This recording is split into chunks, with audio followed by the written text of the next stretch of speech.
August 636 AD.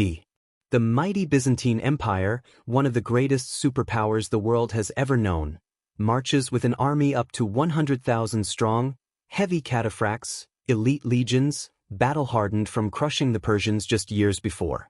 Their target? A ragtag force of Arab warriors, barely 40,000 men, exhausted, outnumbered more than 2 to 1, and trapped against steep ravines and a raging river with no escape. It should have been a slaughter, the end of the Muslim advance. But one man, Khalid ibn al-Walid, the undefeated genius known as the Sword of God, had a different plan. In 6 brutal days, he didn't just win, he annihilated the Byzantines, trapping their army, shattering their lines, and sending tens of thousands plummeting to their deaths. This is the story of Yarmouk, the battle that crushed an empire in a single stroke and changed the world forever. Stay until the end to witness the impossible. How Khalid turned certain annihilation into eternal victory. The 7th century was a time of cataclysm. For nearly 30 years, the Byzantine Empire and the Sassanid Persian Empire had been locked in a world war of antiquity. They had bled each other dry. While the Byzantines had technically won, regaining their lost provinces of Egypt and Syria, they also were exhausted. Their treasuries were empty, their soldiers weary, and their subjects, the local Christians of the Levant, heavily taxed and religiously persecuted. And then, out of the silent, shimmering heat of the Hijaz, emerged a new force. The Rashidun Caliphate. Under the leadership of the Caliph Abu Bakr and later Umar, the Muslim armies had done something unexpected. They moved fast. They didn't just raid, they conquered. Damascus fell, Emesa fell. The Roman administration was in a state of absolute shock. Emperor Heraclius, watching from Antioch, realized that if he didn't act now, the cradle of Christianity, Jerusalem, would be lost forever. Now, here is where it gets complicated. Ancient sources claimed the Byzantines brought 100,000 men. Some even say 200,000. On the other side, the Muslims had barely 20,000 men. Modern historians, however, suggest a more realistic but no less terrifying number. The Byzantines likely fielded 80,000 to 100,000 troops, a massive, multi-ethnic force of Greeks, Armenians, Christian Arabs, Ghassanids, and Slavs. The Rashidun army? Fielded somewhere between 25,000 and 40,000 men. Even with these conservative estimates, the Muslims were outnumbered at least 2 to 1. They were facing the most professional heavy infantry in the world then, backed by cataphracts and armored knights. But the Muslims had an edge in a man known as Sayf Allah, the sword of Allah Khalid ibn al-Walid. Khalid was a military prodigy who had never lost a battle. He understood mobility in a way the Romans, with their rigid formations, simply couldn't comprehend.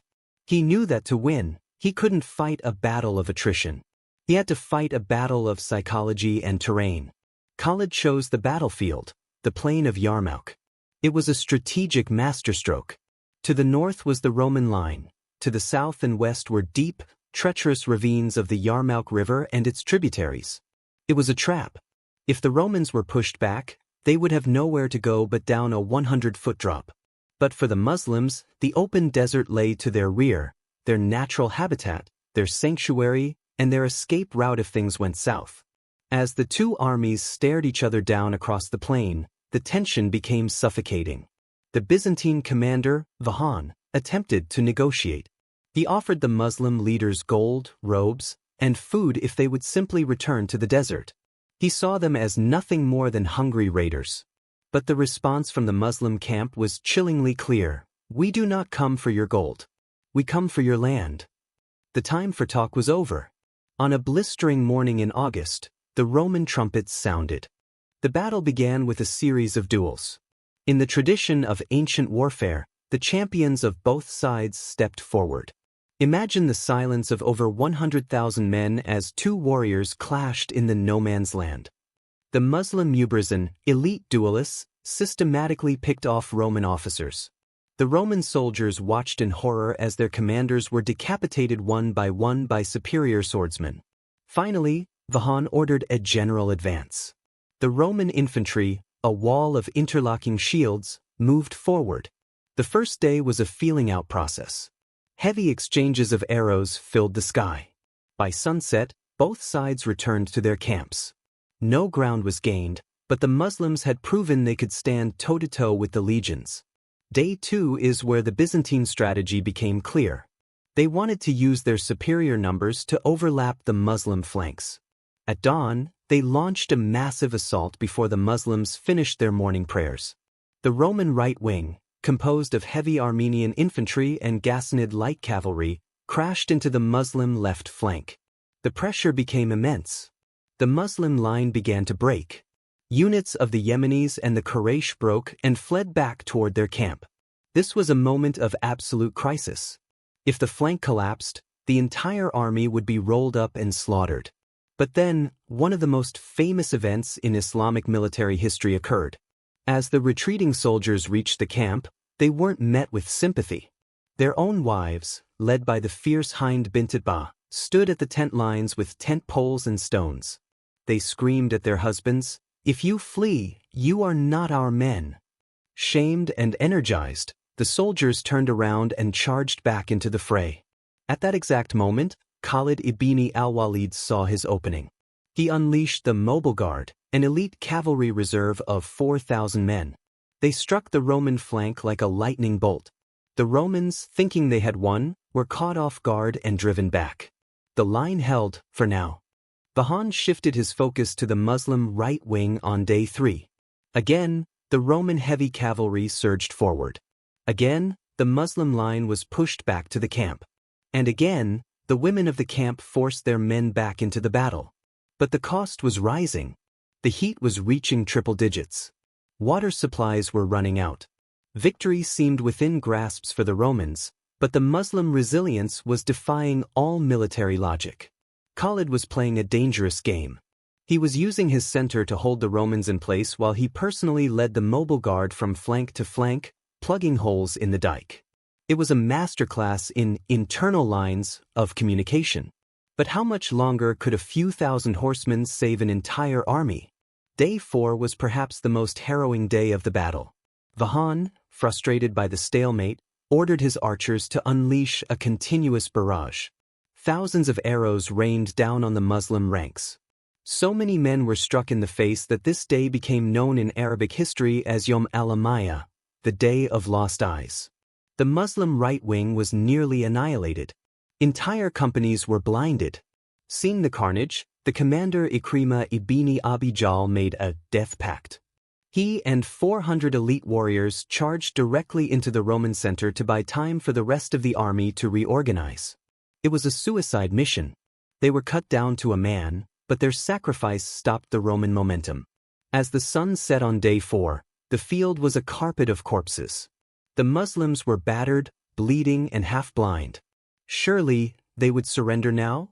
On the 5th day, Vahan sent an emissary to Khalid. He asked for a truce, a few days to bury the dead and negotiate. To any other commander, this would have been a godsend. The Muslim army was on its last legs. But Khalid ibn al-Walid was no ordinary commander. He realized that if Vahan wanted a truce, it meant the Romans were just as exhausted, if not more so. "We are in a hurry to finish this," Khalid replied. He knew that the Roman morale was cracking. He spent day 5 reorganizing his entire cavalry. Instead of spreading them out, he grouped all 8,000 horsemen into a single, massive strike force under his personal command. He was no longer going to defend. He was going to hunt. The final day began with a change in the weather. A thick dust storm blew from the south, directly into the faces of the Romans. Under the cover of the dust, Khalid launched his masterpiece. While the Muslim infantry held the front, Khalid's massive cavalry force swept around the Roman left flank. They didn't just attack the Roman line, they targeted the Roman cavalry. In a series of maneuvers, Khalid separated the Roman horsemen from their infantry. The Roman knights, unable to maneuver in the dust and chaos, were driven off the field or slaughtered. Now, the Roman infantry, the legendary legions, were alone. They were exhausted, blinded by dust, and had no cavalry protection. Khalid's cavalry then wheeled around and struck the Roman rear. But he didn't attack from all sides. He deliberately left one escape route open, toward the bridge over the ravine of Wadi Urakat. As the Roman line collapsed, thousands of soldiers fled toward the bridge, their only hope of survival. But Khalid had already sent a small detachment under Zahr ibn al-Azwar to capture that bridge the night before. When the retreating Romans reached the bridge, to their horror they found it held by the Muslims. Behind them, Khalid's cavalry was charging. To their sides were 100-foot drops into the rocky riverbed below. The panic was real. In the chaos and the blinding dust, thousands of Roman soldiers, many of them chained together in files to prevent desertion, fell over the precipice. History records that the ravine was literally filled with the bodies of men and horses. Vahan himself was likely killed in this final rout. The Byzantine army of the Levant had ceased to exist. The numbers at the end were staggering. Estimates of Byzantine losses range from 50,000 to 70,000 men. The Rashidun forces lost around 4,000. When Emperor Heraclius heard the news at Antioch, he reportedly said, "Farewell, a long farewell to Syria, my fair province.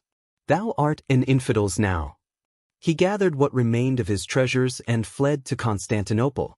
The Battle of Yarmouk was the peak of Islamic conquests. Within years, Jerusalem fell. Then Egypt. Then the entire Sassanid Empire. If the Muslims had lost at Yarmouk, the Rashidun Caliphate likely would have been pushed back into the deserts of Arabia, and the history of the world, from the language we speak to the religions we practice, would be totally different. So, why did they win? It wasn't just faith, and it wasn't just luck. It was the combination of Roman administrative fatigue, a rigid military doctrine that couldn't adapt, and the emergence of a tactical genius in Khalid ibn al-Walid who understood that mobility is the ultimate weapon. Yarmouk remains a case study in military academies today. It's a reminder that numbers are only one part of the equation. Leadership, terrain, and the psychological will to stand your ground when your eyes are lost can topple even the greatest of empires. This marks the end of our documentary on the Battle of Yarmouk. If you found this documentary informative, consider subscribing to the channel for more focused history documentaries on battles, sieges, and conflicts that shaped the medieval and early modern world.